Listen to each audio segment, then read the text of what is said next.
நடிகர் கேப்டன் விஜயகாந்த் நினைவு நாளை முன்னிட்டு தமிழ்நாடு புதுச்சேரி பத்திரிகையாளர்கள் சங்கம் சார்பில் மலர் அஞ்சலி செலுத்தும் நிகழ்வு நடைபெற்றது.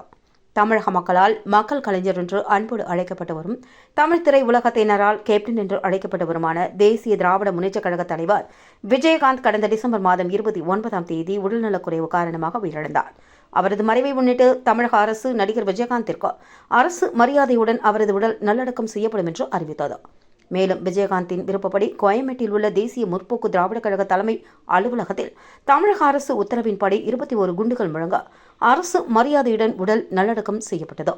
இந்த நிகழ்வில் தமிழக முதல்வர் மு.க. ஸ்டாலின், புதுச்சேரி முதல்வர் ரங்கசாமி, துணைநிலை ஆளுநர் தமிழிசை சவுந்தரராஜன், மத்திய மாநில அரசு அமைச்சர்கள், தேமுதிக நிர்வாகிகள், அரசியல் கட்சியின் பிரமுகர்கள், திரையுலக பிரமுகர்கள் மற்றும் பல்வேறு தொழில் அதிபர்கள், பிரபலங்கள், பொதுமக்கள் என அனைவரும் கலந்து கொண்டு அஞ்சலி செலுத்தினர்.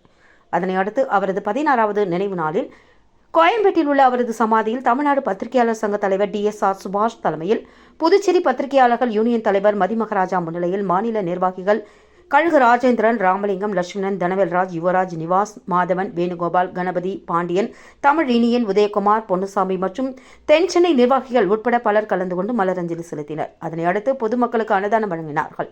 பின்னர் விஜயகாந்தின் இல்லத்திற்கு சென்று அங்கு அலங்கரிக்கப்பட்டிருந்த அவரது திருவுருவப்படத்திற்கு மலரஞ்சலி செலுத்தினார்கள். இந்த நிகழ்வில் கேப்டன் விஜயகாந்தின் மூத்த மகன் விஜய் பிரபாகரன் கலந்து கொண்டு சிறப்பித்தார்.